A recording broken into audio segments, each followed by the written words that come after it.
나의 인생을 송두리째 바꾸어 놓은 23년도 강화도 개농장 구조. 총 52마리를 구조했고 그중 많은 개들이 입양과 사회화에 성공했다. 입양을 간 개들은 각자에 맞는 최적의 입양 가족을 찾을 수 있었고 아직까지 입양 가지 못한 개들도 대부분 사회화에 성공해서 이제 가족을 기다리는 일만 남았다. 개농장 구조라는 일이 어떤 것인지 전혀 감조차 잡지 못했던 나는 지난 1년 8개월의 시간을 치열하게 보내야 했다. 사실 구조한 개들과 그리 많은 시간을 보내지는 못했다. 개들을 하나하나 돌보는 일은 숲에서 나무를 돌보는 일이었고 내가 해야 할 일은 한 발 물러서서 나의 숲을 더 울창하게 만드는 일이라 판단했다.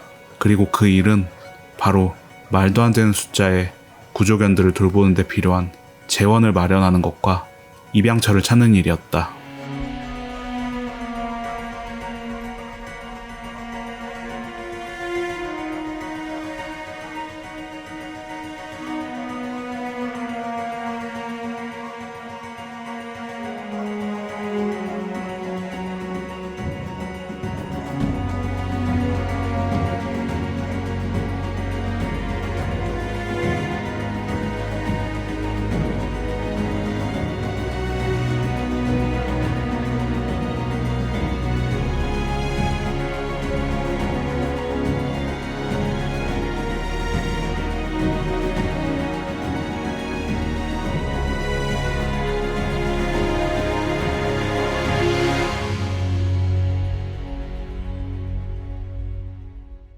서론이 너무나 길었지만 오늘의 주인공은 도살장에서 젖을 뗀 지 얼마 안 된 상태로 구조된 다니엘이라는 초대형 누렁이의 이야기이다. 사실 처음 다니엘을 포함한 5마리의 퍼피들을 구조했을 때 몇몇 단체에서 입양을 주선해준다는 연락을 받았었다.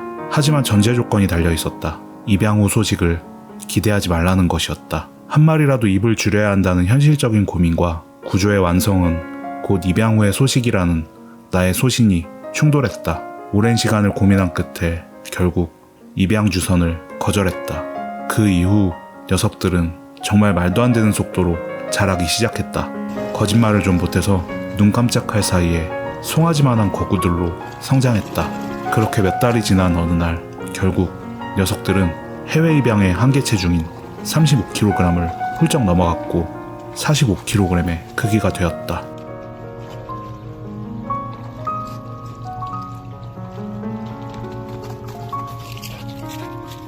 시간이 좀 더 흘러 구조 후에 맞는 첫 번째 겨울이 되었다. 그 시간 동안 다니엘에 대한 입양 문의는 한 건도 없었다. 사실 별 기대도 하지 않았다. 초대형견들은 국내 입양도 해외 입양도 전부 불가능하다고 생각했기에 별다른 노력을 하지 않았다.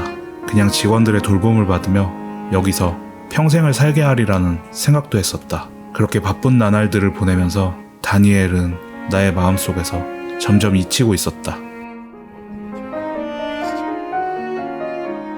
시간이 좀 더 지나서 24년이 시작되었고 순식간에 봄이 왔다. 그동안 견생역전 채널에는 특이점이 있었다. 구독자들이 급격하게 늘어나기 시작했고 사업의 매출도 늘어났다. 개체수에 비해 턱없이 좋았던 쉼터를 버리고 새로운 보금자리로 이동했다. 특이점은 다른 곳에서도 생기기 시작했다. 다니엘 6남매의 엄마인 듀퐁이에게 놀라운 변화가 생겼다. 1년이라는 시간 동안 공포에 떨던 녀석이 어느 날 사람에게 곁을 내어주기 시작했고 결국 입양을 가는데 성공했다. 드디어 다니엘 남매들에게도 희망이 생긴 것이다. 그리고 희망은 현실로 이어졌다. 다니엘 또한 가족이 생겼다.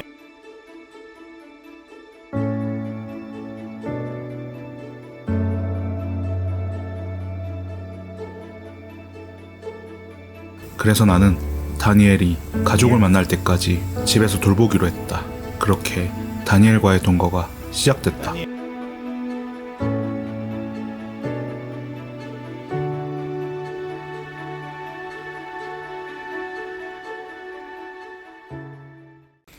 다니엘 내려. 다니엘 일로 와. 어디 일로 가자. 앞서 밝힌 바와 같이 나는 다니엘과 많은 시간을 함께하지 못했다. 내가 해야 할 일은 구독자들이 볼만한 컨텐츠를 만드는 일이었고, 그렇게 하기 위해서는 입양 가능성이 있는 구조견들을 우선적으로 돌봐야 했기 때문이다. 그래서인지 다니엘과의 동거는 첫날부터 시행착오를 겪어야 했다. 이동하는 캔넬에서 나오지 않고 버티려는 것이었다. 아마도 장시간에 걸친 차량 이동으로 스트레스를 받았으리라.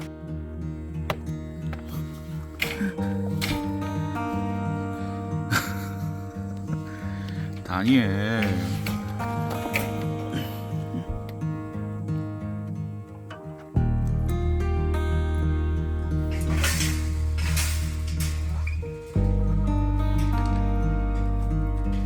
다니엘 일로 와.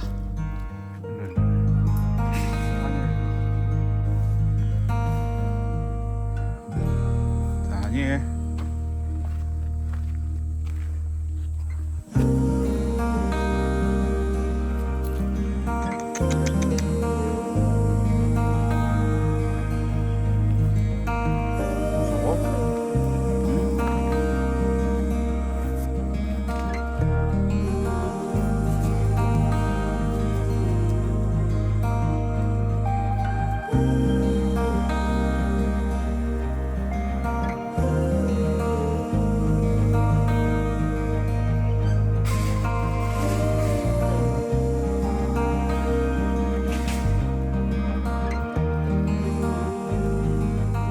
그러나 다니엘에게는 그리 많은 시간이 필요하지는 않았다. 선하디 선한 성격을 갖고 태어난 다니엘은 금세 나에게 그리고 집에 있는 다른 개들에게 곁을 내주었다.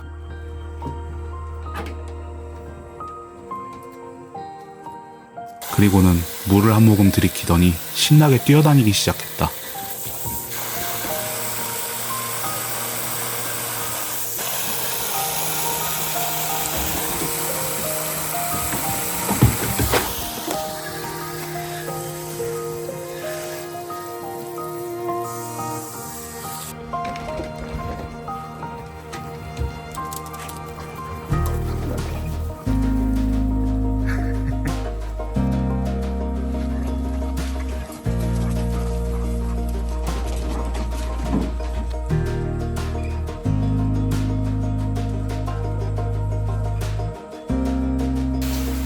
다니엘, 어쩜 목욕도 이렇게 잘해? 어?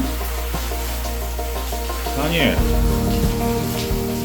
불과 1년 전만 해도 밥을 먹다가도 서로의 밥그릇을 빼앗겠다며 으르렁대던 녀석들이 언제 이렇게 의젓해졌는지 각자의 밥그릇에는 쳐다도 보지 않았다.